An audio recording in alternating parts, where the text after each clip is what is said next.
Le trafic d'armes clandestin en Russie subit un coup sévère. Le FSB a récemment mené une opération d'envergure, arrêtant 172 personnes impliquées dans le commerce illégal d'armement à travers 58 régions du pays.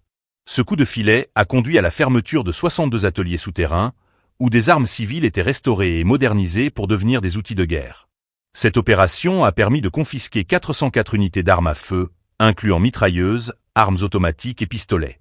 Les chiffres sont alarmants. En plus des armes, au moins 136 kg d'explosifs, tels qu'amonal et exogènes, ont été découverts, ainsi que plus de 56 000 cartouches de différents calibres.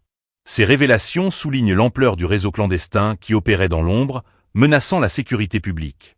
Les perquisitions effectuées dans les domiciles des armuriers illégaux ont mis en lumière des pratiques sophistiquées, permettant de moderniser des armes pour les rendre encore plus dangereuses.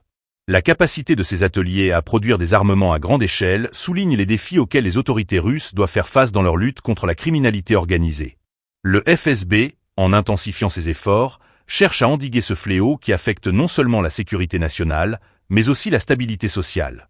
Cette opération démontre une volonté ferme de la part des forces de l'ordre de démanteler les réseaux de trafic d'armes.